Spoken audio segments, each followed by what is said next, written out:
estridentismo es ya historia, pero de la verdadera, la que indica y ejemplifica que está afirmada en el fluir continuo, en la transformación constante, en la renovación a veces despiadada.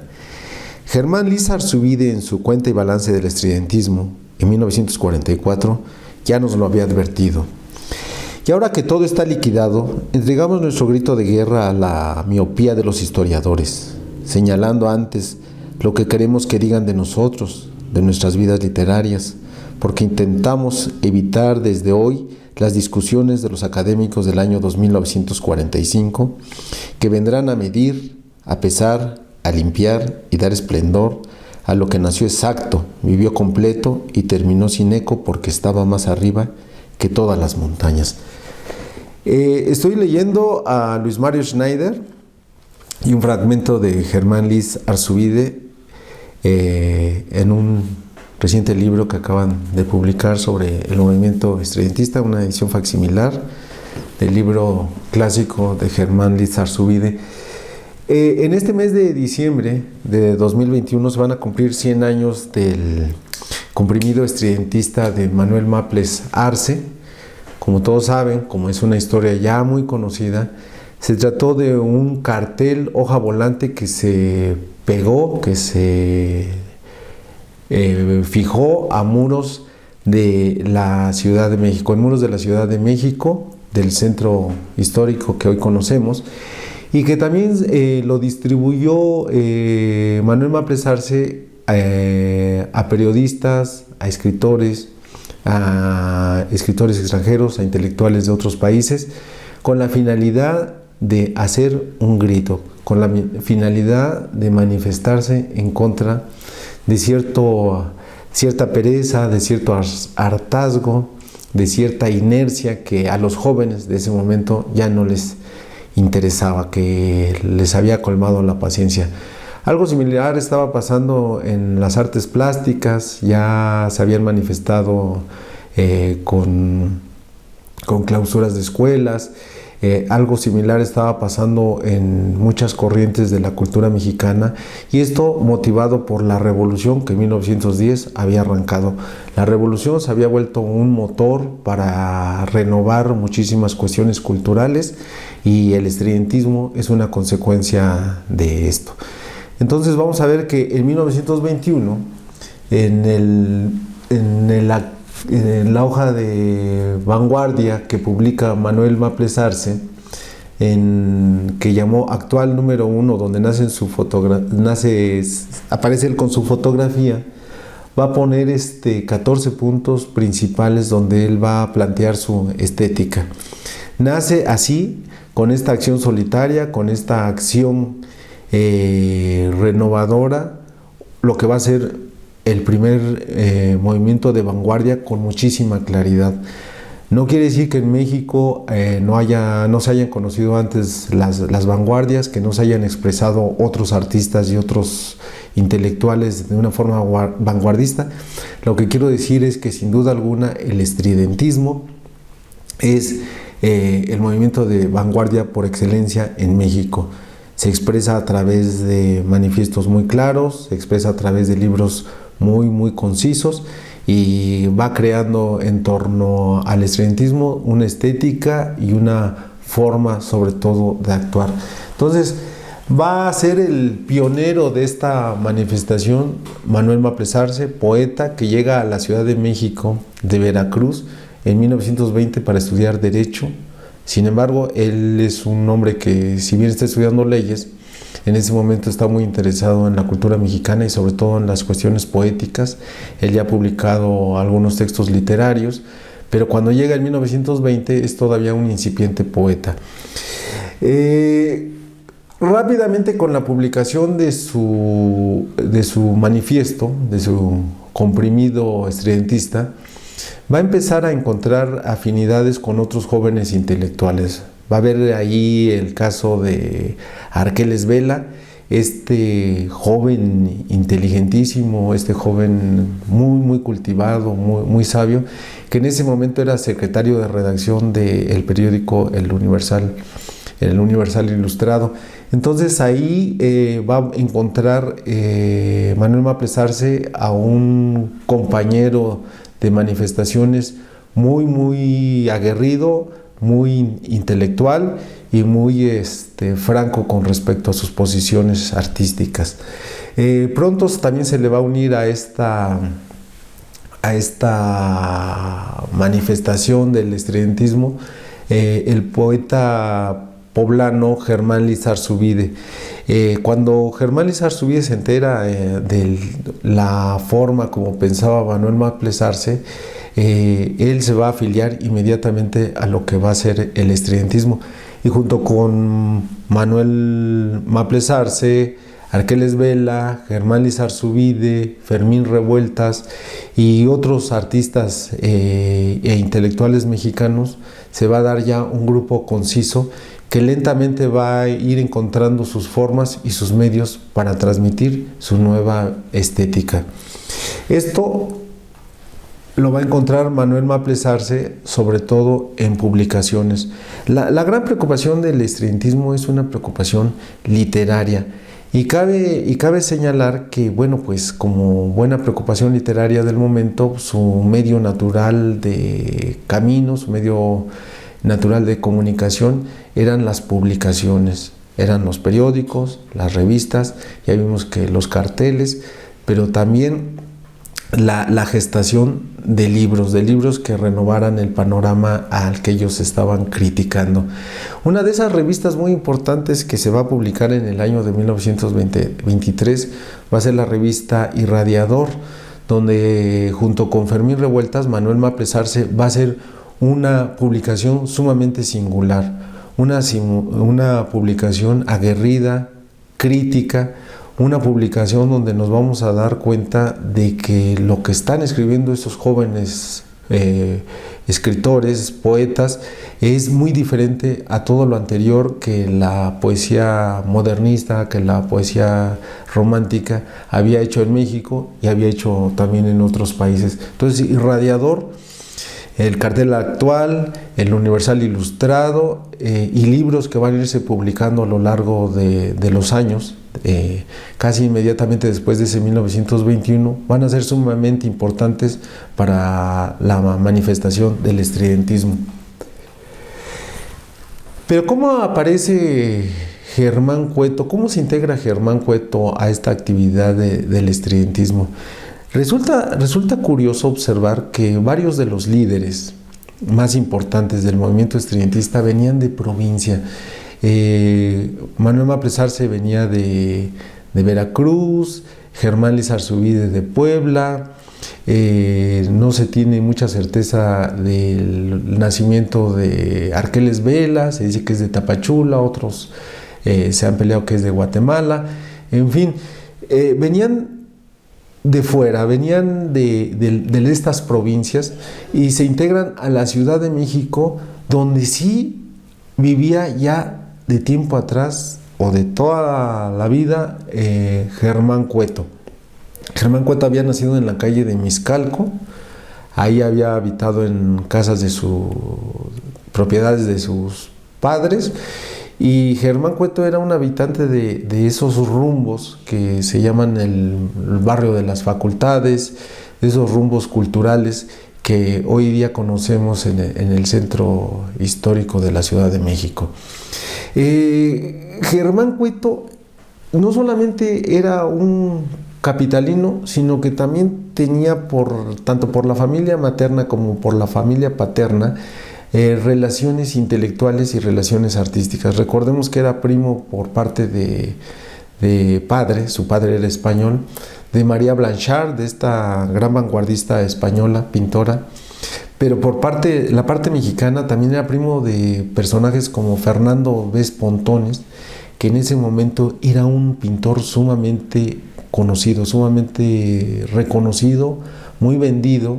Hay una serie de anécdotas que lo ligan con él.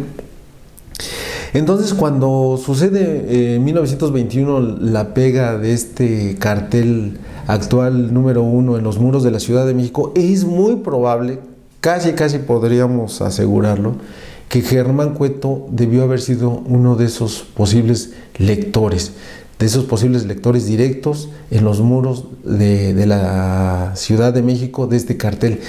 Sin embargo, no tenemos un dato muy conciso de que haya conocido a Manuel Maples Arce directamente, sino hasta años después de la publicación de ese cartel. Incluso después de Irradiador en 1923, es probablemente el tiempo en que pudo haber conocido a Manuel Maples Arce, pero más seguramente a Germán Lizarzubide. Germán Lizarzubide, también líder de este movimiento estridentista, se va a hacer amigo muy rápido de Germán Cueto, y a través de él pues lo va a integrar al movimiento. Quiero decir también que la casa de Miscalco de la familia de los Cueto, y donde vivía Germán Cueto ya con Lola Cueto, con su esposa, era un punto de reunión muy importante porque ahí iban a visitar a Diego Rivera, a Ramón Alba de la Canal, y ahí se hacían tertulias fabulosas. Mucho tiempo después del estridentismo van a hacer ahí el Teatro Guiñol, la época de oro del Teatro Guiñol, y van a encontrarse muchos otros artistas, intelectuales, fotógrafos en esa casa donde Germán Cueto, ya desde tiempo atrás, desde antes de este contacto con los estridentistas, pues está conviviendo con otros artistas y con otros escultores. Recuérdese a Ignacio Anzúnzolo, por ejemplo, que también vivió en esta casa. Entonces, hay una particularidad que vemos una diferencia con respecto a los otros estridentistas, es que Germán Cueto pues era citadino y que además provenía de una familia que tenía recursos y contactos y relaciones intelectuales añejas. Entonces, cuando llegan los estridentistas, sin duda alguna él le va a encajar muy, muy bien. Y lo único que sí sabemos es que tenemos datos fehacientes de que su primer encuentro artístico donde él participa con los estridentistas es el 12 de abril de 1924 en el famoso Café de Nadie, en la tarde estridentista del Café de Nadie. Ahí se van a exhibir algunas de las máscaras que Germán Cueto realizó sobre los estridentistas. Desafortunadamente, de estas máscaras muy pocas tenemos la certeza de que hayan participado, que se conozcan hoy día, que muy pocas tenemos la certeza de muy pocas que hayan participado hoy día dentro de esta exposición sumamente importante para la vanguardia mexicana, pero para el arte mexicano en general. En esta exposición participan otros escultores, otros artistas. Participa Guillermo Ruiz como escultor, participa Silvestre Revueltas como músico, sabemos, participan pintores y sobre todo es una tertulia literaria donde se leen poemas. En el Café de Nadie, entonces, en 1924, con esta tarde estridentista, es cuando tenemos el primer contacto fehaciente de la participación de Germán Cueto en el movimiento. ¿Qué es lo que deben de haber visto los estridentistas y Germán Cueto para entablar esta simpatía? Pues indudablemente los que hemos estudiado a Germán Cueto nos damos cuenta de que había un interés común por la búsqueda de lenguajes novedosos, un interés común por dejar atrás lo que ya se había hecho y que incluso se repetía incansablemente al grado de que se volvía un ejemplo de decadencia. Entonces, esto une a los estridentistas, pero y une y facilita la integración de Germán Cueto al movimiento. El movimiento estridentista tiene una vida muy bonita y que se desarrolla de 1921 hasta 1925, que se va el líder, Manuel Maples Arce, a Jalapa, Veracruz. Él regresa a Veracruz, invitado por el gobernador del estado, Heriberto Jara. Él, al llegar a Jalapa, Se integra como secretario general de gobierno, primero como juez auxiliar y después como secretario general de gobierno. Y a partir de eso también se ve en la posibilidad de invitar a sus compañeros estridentistas. Invita a Ramón Alba de la Canal, a Germán Litz Arzubide, a Leopoldo Méndez, y ya gente como Arqueles Vela, como Germán Cueto irán a visitarlos y seguirán trabajando en cuestiones estridentistas. Es un momento sumamente importante porque desde la provincia mexicana, desde una posición muy privilegiada, vamos, del gobierno de un general revolucionario como el general Jara, se va a gestar uno de los movimientos o uno de los momentos culturales más singulares y que valdrá la pena seguir revisando dentro de la cultura mexicana. Y eso es lo que el estridentismo va a hacer en Jalapa. Allá cuando llegan los estridentistas van a convertir a Jalapa en Estridentópolis y van a ser sin duda alguna uno de los trabajos editoriales más sobresalientes que se recuerden dentro de la historia de la cultura nacional. En 1926 Germán Cueto va a Jalapa y visita a los estridentistas, y tenemos testimonio de esto por una fotografía que le dedica a una de sus hijas el 26 de noviembre de 1926 desde Jalapa, Veracruz, y se retrata Germán dentro de una de las locaciones favoritas de los estridentistas. Hay fotos donde el espacio es el mismo donde están igual Germán Litz Arzubide que Arqueles Vela, y ahí aparece retratado también Germán Cueto. Germán Cueto los visita casi a punto de irse, de hacer su viaje a Europa que va a realizar en 1927 junto con su familia. Los visita y vuelve a pasar otro acontecimiento singular dentro de la trayectoria de este escultor, y es que van a publicar en la revista de los estridentistas que ahí hacían en Jalapa, Horizonte, van a publicar la comedia Sin Solución, y van a publicar también el retrato de Julio Castellanos, que es uno de los primeros retratos de Germán Cueto, donde con los atributos de escultor que se conocen. Entonces, en el número de marzo de 1927 se publica la comedia Sin Solución de Germán Cueto, que dentro de la dramaturgia nacional también es una obra singular, una obra que sigue hoy día presentándose al público, que sigue llamando la atención de los actores, de los directores, porque es sui generis. En este pensamiento moderno de Germán Cueto, él en esta obra quita a los actores, deja solamente las voces, deja un escenario casi vacío, casi oscuro, y ahí transcurre toda la trama de esta obra.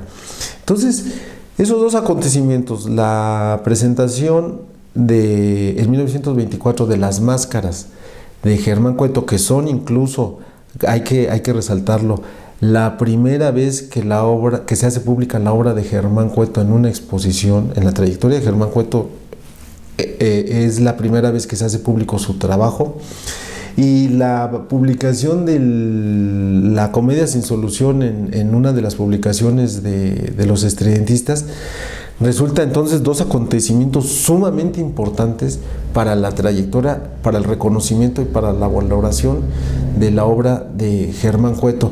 Sin duda alguna era necesario que personalidades como las de los estridentistas acogieran, recibieran a un personaje también singular dentro del arte y la creatividad mexicana. Otro dato que no debe pasar inadvertido es que cuando leemos el libro de Germán Litz Arzubide, El movimiento estridentista, que se publica en 1926, una de las figuras centrales del estridentismo dentro de ese libro es Germán Cueto. Ahí aparecen algunas de las máscaras que seguramente participaron en esta exposición de 1924, máscaras de los estridentistas. Incluso está la máscara de un estridentista del que se conoce muy poco, de Gastón Diner, pero están la máscara de Leopoldo Méndez, la de Germán Lizarzubide, y hay algunos trabajos bidimensionales que también toma Germán Lizarzubide para ilustrar su libro. Entonces vuelve a pasar otro acontecimiento sumamente importante dentro de la trayectoria de Germán Cueto, que es la presencia de su trabajo, la presencia de su talento, la presencia de su diferencia dentro de uno de los libros más importantes de la bibliografía nacional con respecto a las expresiones del arte mexicano.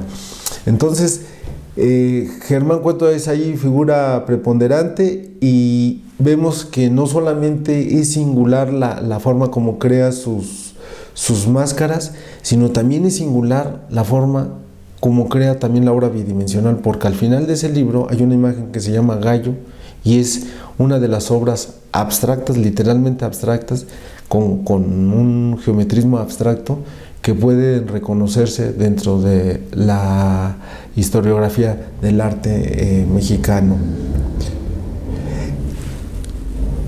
En 1927 Germán Cueto se va a París. También los estridentistas sufren en Jalapa algunos estragos políticos que ya no los van a ver en la misma posición. Pero Germán no va a perder contacto con ellos, digamos nunca, aunque ya no fueran este grupo de estridentistas, aunque ya no fueran este grupo de jóvenes unidos para expresar su rebeldía o para expresar sus novedades artísticas.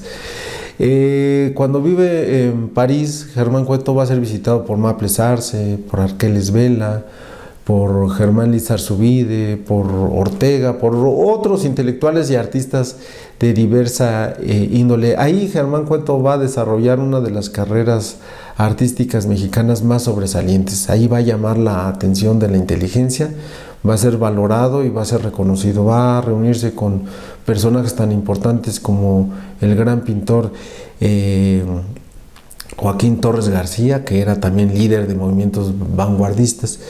Pero a lo largo de la vida, de los estridentistas, ellos se van a volver a reunir, vuelvo a insistir, ya no como jóvenes que se quieren rebelar contra la pasguatez intelectual mexicana, sino que se reúnen como buenos amigos, como hombres inteligentes, como hombres de la cultura que fueron.